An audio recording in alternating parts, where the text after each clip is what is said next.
With a salary of over $125,000, cloud engineer is ranked as one of the top 3 occupations in IT right now, according to One Tech's salary report by Dice in 2020. Hey there, my name is Olney and I've been a software engineer for almost 4 years now.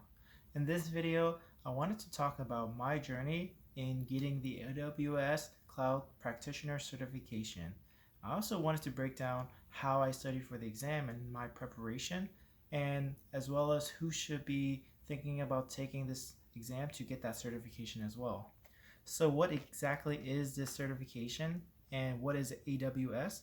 So directly from Amazon, the AWS Cloud Practitioner Certification is awarded to individuals to demonstrate that they have a foundational understanding of AWS Cloud, including its global infrastructure, services, pricing, and principles. So essentially, it's a certification that proves you have the foundational knowledge regarding AWS and all of its infrastructures and services. It helps you basically boost your fundamental knowledge regarding the cloud and how you can apply that knowledge to your day-to-day activities in your job as a software engineer.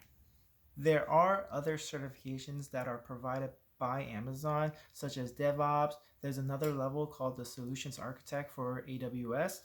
Now, keep in mind, you don't necessarily have to take this certification, the Cloud Practitioner certification, to get those. This one is more of a foundational baseline, like I mentioned before, to help you get to that level, and it absolutely helps, especially if you're taking this on your own as opposed to being given that opportunity by your company or your employer, because when you pass this first certification, you get a 50% off coupon to take the next exam. So who should get this certification? So in my opinion, anyone who works with the cloud on a day-to-day basis is an absolute no-brainer that should take this exam and try to get the certification. Another person who would be trying to get this certification is anyone who's trying to pivot from their current role into either DevOps or more of a cloud engineering role. This certification will really help you with that, especially if your goal down the line is to try to become more of like a solutions architect or a senior cloud engineer. This will help set that baseline and that foundational knowledge to help you get towards that goal. Now, to give you an idea of how difficult the exam was, I spent about 3 weeks preparing for the exam, and I spent about an hour or so every day studying and taking practice exams. Now, I personally did not have any prior AWS experience, and I don't usually work with the cloud on a day-to-day basis. But Amazon actually does not require you to have any sort of technical knowledge or any sort of AWS or cloud knowledge before taking the certification. I took the exam through Pearson VUE, which is an online proctoring program, and my experience with it was not the best. I actually scheduled it for back in January, and on the day of the exam, the program would not let me in. They email you an access code, which is what you use to log in, and that access code did not work for me. And during the exam, I was trying to access the program repeatedly and it just did not let me in. So what I had to do was call Pearson VUE directly and explain to them the situation. Thankfully, I was able to reschedule the exam the second day, but just keep in mind when you're preparing to take the actual exam, make sure you have the right access code and a stable internet connection, because right now with the entire situation with COVID and whatnot, all of their exams for AWS is basically online proctored.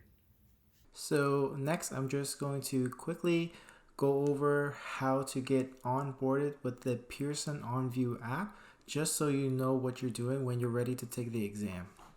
Once you download and install the Pearson VUE app, launch it for the first time. It's going to ask you for the access code. This should have either been emailed to you or it will be displayed on the AWS portal. Enter that along with your phone number. You'll then get a text message from Pearson to do a couple of things. First, you're going to have to go through a system check for the OnView app. It's going to check your microphone, your internet speed, and your webcam, just to make sure all of those things are working properly. Let it do its thing and then click on next. So now it's going to ask you to do the check-in process. After you do the system check, it's going to send you a text to your phone.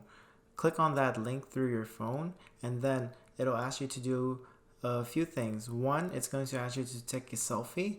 Two, it's going to take a picture of your driver's license. And then three, it's going to ask you to take a picture of your workspace. Once you're done uploading those documentations, head back to the OnView app. This is where you're going to finish the check-in process. Give it a few minutes and keep your webcam on. This is when the proctor will get in contact with you, and they're going to check all of your credentials and the documents that you uploaded. And in my case, they asked me to take a look around the room once more before they were allowed to start the exam for me. So just keep that in mind. But once you finish this last final check-in process, the exam will begin. Once you finish the exam, it'll tell you immediately whether you pass or fail. It won't give you your score. When I finished the exam, it gave me a pass immediately, and I got my score about 2 days after the exam. Once you finish the exam, you can head over to the AWS Training and Certification dashboard.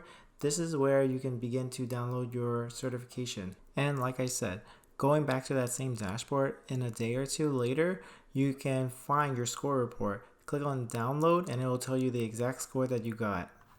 So the exam is 65 questions and you have 90 minutes to complete the exam.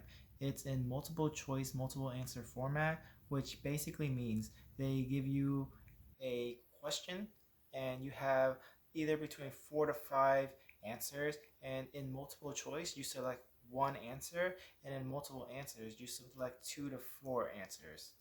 Now for me, I noticed that it took me about 30 minutes or so to complete all the questions, and you do have the opportunity to one, flag questions for your personal review, and then two, you can come back to those questions at a later time during the actual exam.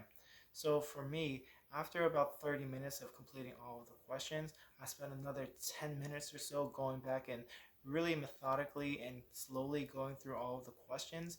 That's how I was able to achieve a 929, which from Amazon, the scoring is from 100 to 1,000. So my score is basically a 92 or 93. And the exam costs about $100, but I got the certification through my employer, which was reimbursed to me. I basically used 4 resources while preparing for the exam. My first resource that I used was the AWS white paper, which is simply just a guide from Amazon themselves explaining what each of the different services is. So whenever I was using the AWS console or just trying to play around with AWS, whenever I stumbled upon something that I didn't know what it was or didn't understand, I would just go into the white paper and look up that specific service and try to have an idea of what it was about. And one of the other way that I used the white paper was from practice exams. Whenever I finished practice exams and I was reviewing some of the questions that I got wrong, all of the services that I got wrong, I would write them down and then review them by going through the white paper about what they were about and try to identify my gaps of my knowledge where I was lacking during the exam. The second resource I used was a course from Udemy.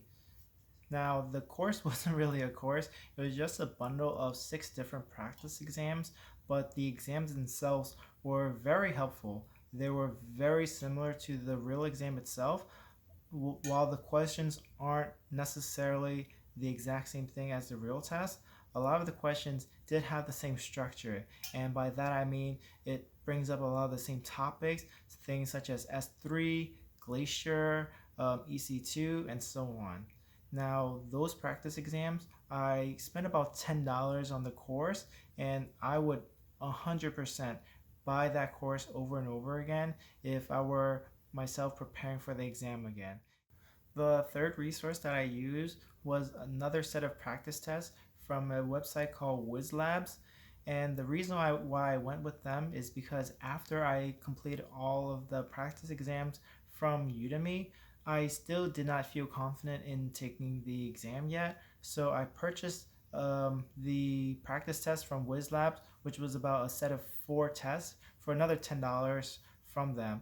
And these tests, I'd say, were more difficult than Udemy, just because a lot of the questions were phrased in a more tricky manner, if that makes sense. So with Udemy, the questions are very simple, very straightforward regarding the topics of AWS. It's basically saying, what is S3?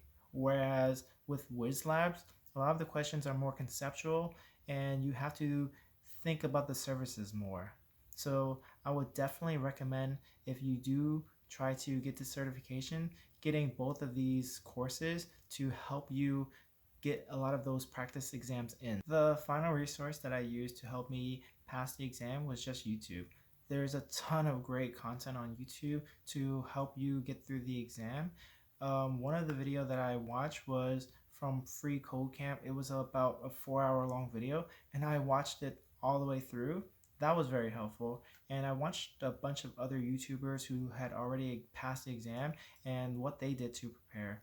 So I'll compile everything, all of my notes, all of the exams that I've had, and all of the YouTubers that I've watched into one single file, and I will share that through a GitHub link in the description below.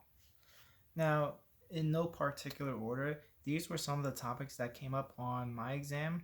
So the 5 pillars of the AWS well-architected framework, that came up several times on my exam. You should definitely know the AWS support plan, the shared responsibility model, VPCs and EC2 servers, RDS, the difference between server and serverless. You should also know global infrastructures, things like regions, availability zone, and edge location. Another reoccurring topic that came up often was Macie, CloudFormation, CloudWatch, and CloudTrail.